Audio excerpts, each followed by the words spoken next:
एक खास शख्सियत के साथ मुलाकात।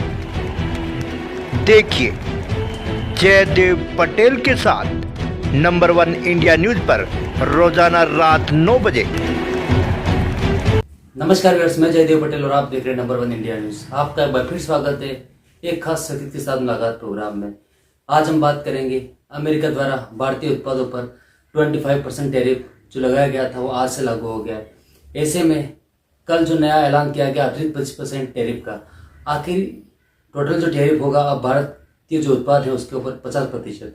ऐसे में इसका क्या कुछ इम्पैक्ट दिखाई देगा आने वाले समय में, इन्हीं तामुद्र बात के लिए हमारे साथ खास सामान है अर्थशास्त्री और साथ ही केसी ग्रुप के संस्थापक शरद कोहली। शरद कोहली जी, आपका बहुत स्वागत। नमस्कार जयदेव और आपके सभी फॉलोअर्स, व्यूअर्स, सब्सक्राइबर्स को मेरा अभिनंदन। शरद कोहली जी, आपसे मेरा पहला सवाल है कि अमेरिकी राष्ट्रपति डोनाल्ड ट्रंप द्वारा भारतीय उत्पादों पर पहले 25% और उसके बाद में कल फिर अनाउंसमेंट किया गया 25% और टैरिफ लगाया जाएगा अतिरिक्त। ऐसे जो 50% टैरिफ लगाया गया है अमेरिकी राष्ट्रपति द्वारा भारत के उत्पादों पर, इस पर आपकी प्रतिक्रिया?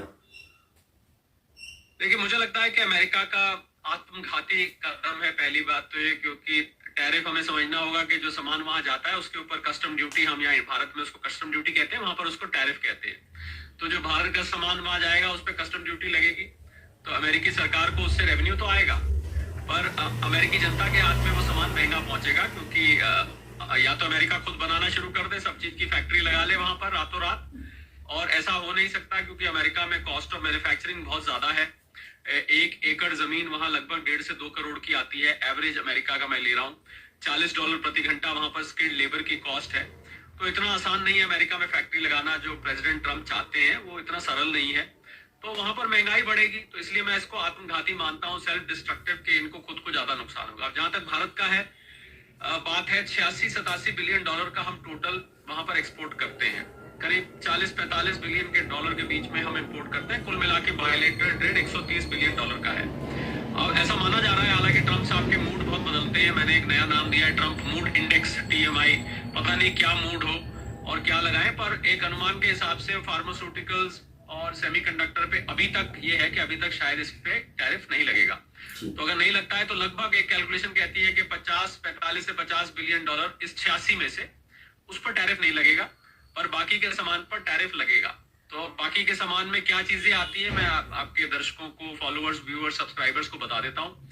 उसमें जेम्स एंड ज्वेलरी है, केमिकल्स है, इलेक्ट्रॉनिक और इलेक्ट्रिकल मशीनरी है, मैकेनिकल मशीनरी है, लेदर है, फुटवेयर है, टेक्सटाइल्स है, ऑटो पार्ट्स हैं, और फार्मास्यूटिकल्स की तो हमने पहले ही बात करी। कुछ सेमीकंडक्टर चिप्स भी हैं, मोबाइल फोन्स भी हैं, उसको मैं इलेक्ट्रॉनिक में मैंने गिन लिया। तो इन आइटम की लिस्ट और भी लंबी है, पर मोटे मोटे ये आइटम जाते हैं। तो इन आइटम्स को बनाने वाली जो यहाँ फैक्ट्रियां हैं, उदाहरण के तौर पर मैं लेता हूँ, जैसे तिरुपुर एक दक्षिण भारत में जगह है जहाँ पर टेक्सटाइल के लिए जानी जाती है। वहां पर कुछ फैक्ट्री ऐसी है जहाँ मैं स्वयं गया हुआ हूँ, जो खाली और खाली अमेरिका के लिए सामान बनाती है।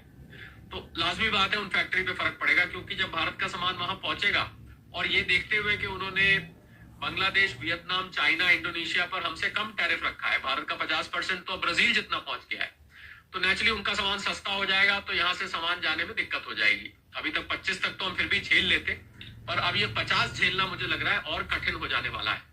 तो इसमें कुछ बिजनेसेस को टेम्परेरली, अस्थायी रूप से इसमें फर्क पड़ेगा, इसमें कोई दो राय नहीं है।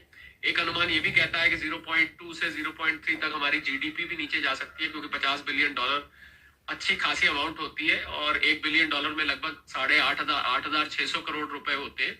तो इसको देखते हुए अच्छी खासी अमाउंट है, और ये एकदम से एक्सपोर्ट बंद हो जाएगा। पर मैं मानता हूं कि भारत का सामान आज दुनिया में बहुत कॉम्पिटिटिव है। भारत का सामान की क्वालिटी अच्छी है, कीमत भी अच्छी है। इन एक्सपोर्टर्स को थोड़ी मेहनत करनी पड़ेगी जाकर अपने सामान की दूसरी मार्केट ढूंढने के लिए, जिसमें यूरोप है, मिडिल ईस्ट है, और ऑस्ट्रेलिया है, साउथ एशिया है। इन जगह जाके मेहनत करनी पड़ेगी, नई मार्केट ढूंढनी पड़ेगी। समस्या है, इस बात को मैं स्वीकार करता हूँ। जी शरद कोहली जी, अगर हम बात करते हैं तो अमेरिकी राष्ट्रपति द्वारा 50% टैरिफ जो लगाया गया है भारतीय उत्पादों पर, इसका भारत की अर्थव्यवस्था पर कितना असर होगा? देखिए, अर्थव्यवस्था पर असर, जैसे मैंने आपको बताया कि 0.2 से 0.3 तक जीडीपी पे असर हो सकता है, पर मैं समझता हूँ वो असर, क्योंकि हमारा टोटल एक्सपोर्ट $825 बिलियन का है, जिसमें से अमेरिका का अगर हम 86-87 बिलियन डॉलर निकालें तो लगभग 11-12% के आसपास बनता है। तो 11% के आसपास का हमें, उसमें से भी जैसा मैंने बताया कि करीब $50 बिलियन के ट्रम्प्स आपको एग्जेम्पशन देनी पड़ेगी, क्योंकि ये ऐसे सामान है जैसे फार्मास्यूटिकल में जेनरिक ड्रग्स है, एपीआईज है, वहां पर वो जाते हैं, वो नहीं किए तो उनका जो मेडिकेयर और मेडिएड प्रोग्राम है उसमें उनको दिक्कत आ जाने वाली है, वो महंगा हो जाएगा, वो अमेरिकी सरकार झेल नहीं पाएगी उसको।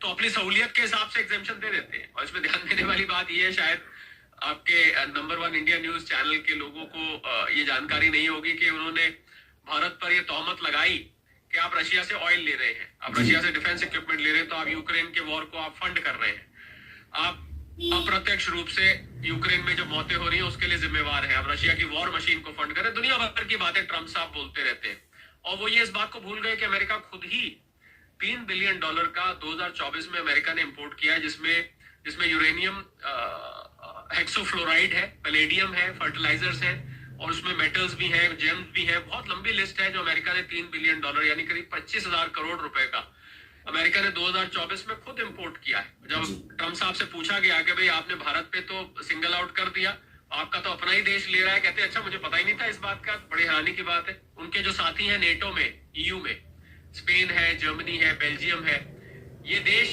$67 बिलियन का पिछले साल तेल का आयात कर चुके हैं। तो एक कहावत होती है कि जिनके घर शीशे के होते हैं उनको दूसरे पे पत्थर नहीं मारना चाहिए, और मैं समझता हूँ भारत अगर रशिया से तेल ले रहा है, भारत और रशिया की दोस्ती बहुत पुरानी है, और बहुत हिंदी रूसी भाई भाई, आज नहीं राज कपूर साहब के टाइम से हमारी दोस्ती है, जब वहां फिल्में देखी जाती थी। और अगर वो मार्केट से सस्ता दे रहा है, हमें उस समय 6 से 7 से $8 का डिस्काउंट मिल रहा था, आज भी हमें $2-3 का डिस्काउंट मिल रहा है, तो भारत को पूरा अधिकार है। 140 करोड़ 145 करोड़ भारतीय है, हमारी अर्थव्यवस्था कृषि आधारित है, वो चाहते हैं हम यहाँ पर अपना कृषि का सामान, ट्रम्प साहब चाहते हैं फ्री ले आए, वो चाहते हैं मैं जेनेटिकली मॉडिफाइड सामान यहाँ पर ले आऊं। कैसे हो सकता है जेनेटिकली मॉडिफाइड क्रॉप भारत में, सोयाबीन, कॉर्न, वो चाहते हैं, वो बैन है यहाँ पर। कृषि का हम ले आए, हमारा कृषि क्षेत्र, हम कई बार आपके चैनल पे भी बात कर चुका हूँ, किसानों की बात करें, पहले ही यहाँ के किसान जो है वो छोटी छोटी बात पे, बड़ी बातों पे परेशान होते हैं, धरने होते हैं उनको कभी एमएसपी को लेके। ऐसे में अगर अमेरिका की आप सोचिए कि बिना ड्यूटी का यहाँ पर सामान आ गया तो यह बिकना शुरू हो जाएगा। ट्रम्प साहब चाहते हैं कि उनका जो नॉन वेजिटेरियन चारा है हम लाके अपनी गाय को खिलाएं। कैसे हो सकता है? 38% लोग यहाँ पर वेजिटेरियन है। अच्छा, जो वहां पर जो गाय भैंस खाती हैं वो नॉन वेज खाती हैं, तो ऐसे में जो दूध निकलता है वो भी नॉन वेज है। वो चाहते हैं कि उनके डेयरी प्रोडक्ट्स यहाँ पर बिके, बटर है, पनीर है, घी है। ये कैसे हो सकता है? ये संभव नहीं है कि हमारी भारत की अर्थव्यवस्था दूसरे स्ट्रक्चर की है, अमेरिका की अर्थव्यवस्था दूसरे स्ट्रक्चर की है। मुझे लगा जैसे भारत और यूके का भी एफटीए हुआ तो यूके ने इस बात का सम्मान किया कि आपकी अर्थव्यवस्था जैसी है हम वैसे ही करेंगे, और ज्यादातर आपने देखा ज्यादातर आइटम जीरो ड्यूटी में आ गए। मुझे लगा ट्रम्प साहब इस बात को मानने को इनकार कर रहे हैं। उनको लगता है वो अमेरिका को ग्रेट बना देंगे, मागा मागा जो करते हैं, मेक अमेरिका ग्रेट अगेन, उनको लगता है वो ग्रेट बना देंगे, सारी फैक्ट्रियां लगवा लेंगे। ये भूल रहे हैं इस बात को कि अमेरिका एक मैन्युफैक्चरिंग हब से आज से 3 दशक पहले हुआ करता होगा। अब अमेरिका मैन्युफैक्चरिंग के लिए जगह नहीं मानी जाती है, अमेरिका मानी जाती है टेक्नोलॉजी के लिए। आप आज भी आप और हम जुड़े हुए इसमें कहीं ना कहीं अमेरिका की किसी कंपनी का हाथ हो सकता है। फिर मेटा हो गया, अमेजॉन हो गया, गूगल हो गया, कोका कोला है, पेप्सी है, मैकडोनल्ड्स है, बहुत सारे ब्रांड्स हैं जो अमेरिका की दुनिया भर में। इन सबके होते हुए ट्रम्प साहब को पता नहीं क्यों बेचैनी हो रही है कि वो फैक्ट्रियां सारी वहां लगवा ले। ये संभव नहीं है। अमेरिका में अगर सामान बनाया गया तो बहुत महंगा होगा, अमेरिका की आबादी उसको नहीं कर पाएगी। आज भारत और चाइना जैसे देश अमेरिका में सामान भेजते हैं, मेक्सिको और कनाडा जैसे देश अमेरिका में सामान भेजते हैं, तो अमेरिका की 33-35 करोड़ की आबादी झेल पाती है। इसके बावजूद भी अमेरिका में हालत खराब है, वहाँ छोटे बिजनेस बंद हो रहे हैं, नौकरियां लोगों के पास है नहीं, नया निवेश आ नहीं रहा है, बुरी तरह से अमेरिका कर्ज में है। $36 ट्रिलियन का अमेरिका के ऊपर कर्ज है, $29 ट्रिलियन की इकोनॉमी के ऊपर $36 ट्रिलियन का कर्ज है। अंदर से अमेरिकी अर्थव्यवस्था खोखली हो चुकी है। वो चाहते हैं कि मैं इन्वेस्टमेंट यहाँ पर ले आऊं, यहाँ सामान बनना शुरू हो जाए, लोगों को नौकरियां मिल जाए। अब कोई नौकरी की बात उनके एरिका है, जो उनकी ब्यूरो ऑफ लेबर स्टैटिस्टिक्स की हेड है, BLS, वो आई तो उसने जब हकीकत बताई, आईना दिखाया, तो ट्रम्प साहब ने उसको निकाल दिया। ब्याज की दर जेरोम पावल साहब नहीं काट रहे, वहां के फेड के चेयरमैन, तो उन्होंने उठा के उनकी नौकरी पे भी खतरा हो गया, 4 नए लोग चूज कर लिए। तो मुझे लगता है कि देश इस तरीके से नहीं चलता है जैसे वो चलाना चाह रहे हैं। अपने देश में उनके 1000 समस्याएं हैं, हर 1 घंटे में एक आदमी वहां गोली शूटिंग में मारा जाता है। उसकी तरफ ध्यान दे बजाय दुनिया की तरफ ध्यान देने के, और अपनी ही अर्थव्यवस्था को वो गर्त में ले जा रहे हैं। आप मेरी बात नोट कर लीजिए, आपको 3 से 4 महीने के अंदर अमेरिकी अर्थव्यवस्था आज भी रिसेशन में है टेक्निकली, वो कहते हैं कि 1-1.5% ग्रो कर रही है, पर मेरे हिसाब से रिसेशन में है, क्योंकि अब जो देखने को मिल रहा है कि वहां पर नंबर्स को छुपाने की कोशिश की जा रही है। जो व्यक्ति सच नंबर बता रहा है उसको निकाल दिया जा रहा है। पहली दफे देखा जा रहा है कि मैसेज गलत होने पर मैसेंजर को ही निकाल दिया जा रहा है।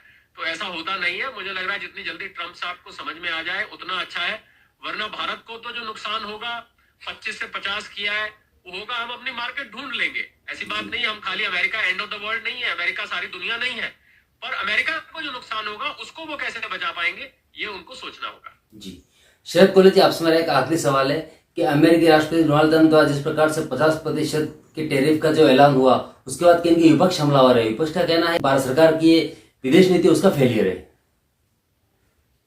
देखिए, ट्रम्प साहब की अगर ट्रम्प साहब के रिश्तों को लेके विदेश नीति का फेलियर कहा जा रहा है तो मैं राजनीति से नहीं आता हूं, पर मैं उससे सहमत नहीं हूं। और उसका बड़ा आसान सा एक्सप्लेनेशन है, कोई इसमें रॉकेट साइंस नहीं है, क्योंकि उन्होंने तो सारी दुनिया पे ये कहर मचा रखा है।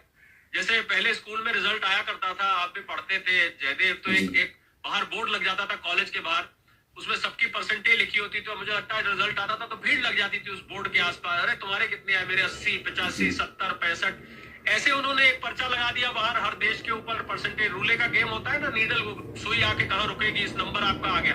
तो सारी दुनिया में कहर मचा रखा है।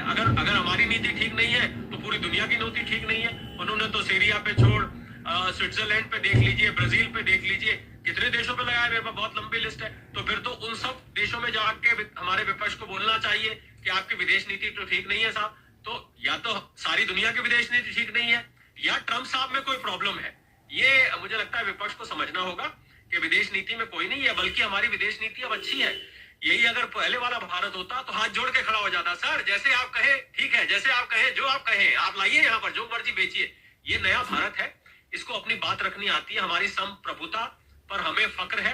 भारत एक सॉवरेन देश है, जहां से मर्जी आएगी हम वहां से खरीदेंगे। जो सामान हमारे देश हित में नहीं है वो हम यहाँ नहीं आने देंगे। यहाँ पर भारतीय कृषि ड्रिवन इकोनॉमी है, आधा वर्कफोर्स यहाँ कृषि से आता है। हम यहाँ कृषि का सामान आने नहीं देना चाहते। हमारी डेयरी इंडस्ट्री दुनिया में सबसे बड़ी है। हम यहाँ डेयरी का नॉन वेजिटेरियन दूध यहाँ पर नहीं बेचे जाना दे सकते। ये ट्रम्प साहब को समझना होगा। मुझे लगता है ये विदेश नीति पहले से ज्यादा अच्छी है। हम दूसरे के आगे गोरी चमड़ी देख के ना, क्षमा कीजिएगा मुझे ये बात इस्तेमाल करने के लिए, गोरी चमड़ी देख के हम उनके पैर नहीं छूने लगते हैं, हम उनकी पूजा नहीं करने लगते हैं जो पहले होता था। अब हमें अपनी इज्जत, अपनी अर्थव्यवस्था, अपनी संप्रभुता प्यारी है और हम उसके लिए अटल खड़े रहते हैं। आप देखिए कि भारत नहीं झुका है। और मैं आपको बताऊं एक बात जाते जाते कि चाइना, आप देखिए जब अनाउंस किया था तो चाइना ने कहा कि तुम लगाओ 245, हम और लगाएंगे, हम रेसिप्रोकल लगाएंगे। इसको देख के ट्रम्प साहब जो है चुपचाप बैठ गए। 3 महीने के लिए चाइना के ऊपर टैरिफ डाल दिए गए। मुझे लग रहा है भारत सरकार ने भी पहले कुछ नहीं कहा, उसके बाद MEA के ट्वीट्स आए कि हमें अपना नेशनल इंटरेस्ट प्यारा है। अब जब लगाए भारत सरकार रिटेलिएट भी करेगी। भारत और अमेरिका नेचुरल एलाई है, ट्रम्प साहब को नहीं करना चाहिए। एक सबसे पुरानी डेमोक्रेसी है, एक सबसे बड़ी डेमोक्रेसी है। चाइना से लड़ने के लिए भारत उसके लिए बहुत बड़ा एलाई है। दूसरा, एशिया का बड़ा जायंट है। ट्रम्प साहब के अपने ही पार्टी के लोग, निकी हेली, उनको कह रहे हैं कि आप चाइना को पास दे रहे हैं, भारत के खिलाफ ये मत करिए, भारत आपका दोस्त रहा है। अमेरिका को चलाने वाले में भारतीयों का बहुत बड़ा हाथ है। आज अगर टेक्नोलॉजी अमेरिका से निकाल दिया जाए जिसमें भारत सबके हेड बने हुए कंपनियों के, तो अमेरिका ठप हो जाएगा। आज अगर अमेरिका से भारत के डॉक्टर निकाल दिया जाए तो अमेरिका की मेडिकल सिस्टम सारा ठप हो जाएगा। मुझे समझ नहीं आ रहा कि ट्रम्प साहब आंख पे पट्टी बांध के सिर्फ एक डील, मेरे तो मुंह से कई दफे डोनाल्ड टैरिफ साहब निकल जाता है डोनाल्ड ट्रम्प की जगह। तो मुझे लग रहा है टैरिफ हर चीज के, आज कल को मेरे पेट में दर्द हुआ, ट्रम्प साहब कहेंगे 20% टैरिफ लगा दो ठीक हो जाएगा। मेरे सिर दर्द हुआ, ट्रम्प साहब कहेंगे 15% टैरिफ। हर चीज का इलाज टैरिफ नहीं होता है, ये ट्रम्प साहब को समझना पड़ेगा। जी शरद कोहली जी, आपने हमारे लिए समय निकाला और महत्वपूर्ण जानकारी हमारे साथ साझा करी, उसके लिए आपका बहुत बहुत धन्यवाद।